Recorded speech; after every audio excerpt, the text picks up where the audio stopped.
Bueno, pero uno se pregunta, qué tan poderosos son aquellos que han querido encubrir esta historia? Pues son poderosos desde el ámbito político, pero también desde los medios de comunicación a quienes les vendieron esta historia oficial, entre ellos a Carlos Marín, que acabamos de escuchar. El presidente ha señalado como uno de los defensores de esta historia oficial. Bueno, precisamente en esta búsqueda de la verdad, Alejandro Encinas se trasladó a Israel para entrevistarse con Tomás Herón, que ya hemos dicho ha encontrado cielo seguro en Israel. ¿Y qué es lo que pasa ahí en este encuentro? O mejor dicho, fue a través del diario The New York Times que nos enteramos de este encuentro en Israel entre Alejandro Encinas.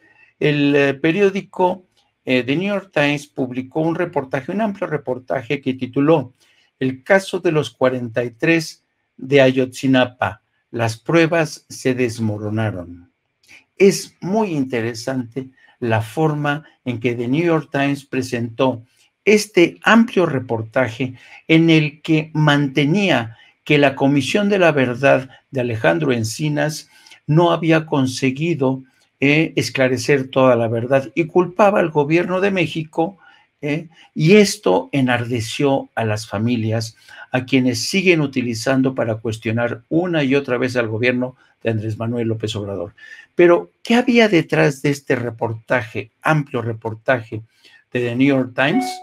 Pues en este amplio reportaje se registró la entrevista que tuvieron Alejandro Encinas con Tomás Herón. Se reunieron en un restaurante conocido de Tel Aviv, y en esa conversación Alejandro Encinas le pide a Tomás Herón que por favor le diga dónde están los restos de los 43 estudiantes que todavía, algunos de ellos no han sido hallados, no se sabe en dónde quedaron sus restos.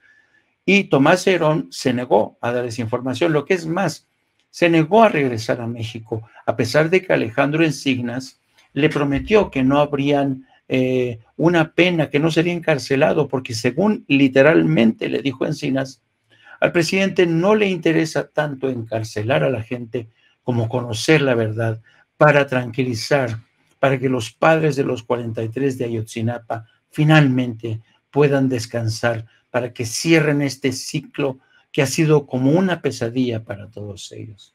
Bueno, lo interesante del caso es que esa conversación entre Alejandro Encinas y Tomás Herón fue grabada, y fue grabada, yo estoy casi seguro, por la abogada que representa a Tomás Herón. ¿Quién es esta abogada? Esta abogada es una mujer muy conocida en Israel. Esta mujer, que es muy joven, tiene un bufete de abogados y es uno de los bufetes que han ganado muchísimo dinero en el curso de los últimos días. Es una mujer que defiende prácticamente a criminales que son buscados en distintos países, pero que ella se ha especializado en limpiar, en lavar el historial de estas personas para presentarlos como ciudadanos que han sido víctimas de estas persecuciones de las policías de todo el mundo. Bueno, ella se llama Liora Torlevsky. Liora Torlevsky. Esta mujer realmente ha defendido y sigue defendiendo, fíjense ustedes, sigue defendiendo a Tomás Herón, ¿no? Pero antes que defender a Tomás Herón, ¿saben a quién defendió? Sí, defendió al señor Andrés Remer. ¿Se acuerdan de Andrés Remer? El que era representante de México, el señor que es acusado de violación. Este fue el primer cliente mexicano. Acuérdense que el señor Remer fue incluso representante de México ante la UNESCO. Fíjense el poder que tenía el señor Andrés Remer. Bueno, el señor Andrés Remer fue el primer cliente que tuvo esta abogada, a ver si nos la vuelven a poner, de la señorita Torlevsky. Bueno, esta mujer se especializa en limpiar el historial criminal de estos clientes. Tuvo como primer cliente al señor Andrés Remer y hoy tiene como segundo cliente al Tomás Herón. Yo estoy casi convencido, queridos amigos, de que esta mujer fue la que grabó la conversación privada entre Alejandro Encinas y Tomás Herón. ¿Y qué hizo con esa grabación? Se la filtró al New York Times.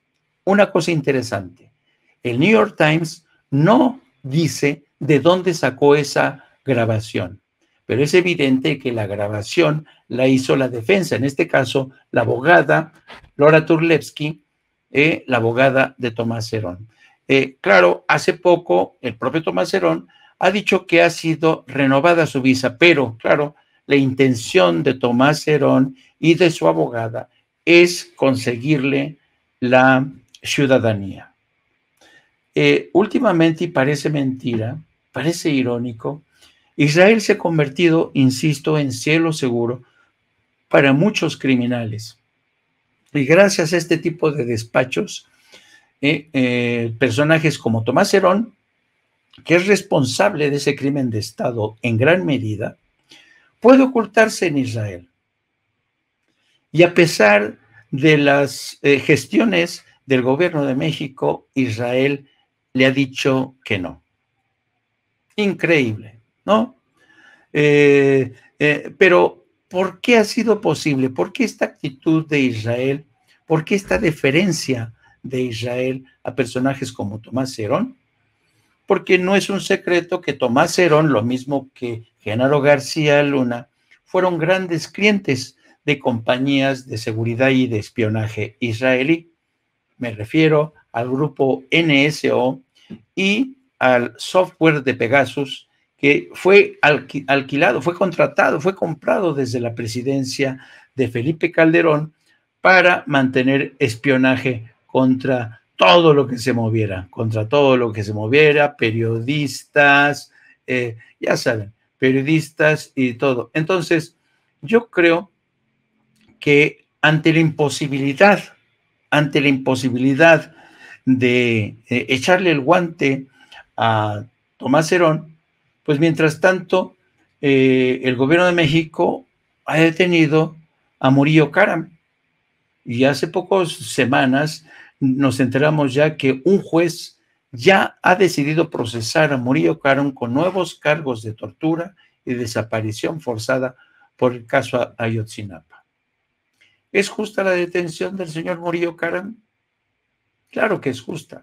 Fue la que nos vendió la historia de la versión oficial, de la historia oficial, que estuvo durmiendo el sueño de los justos durante un buen rato.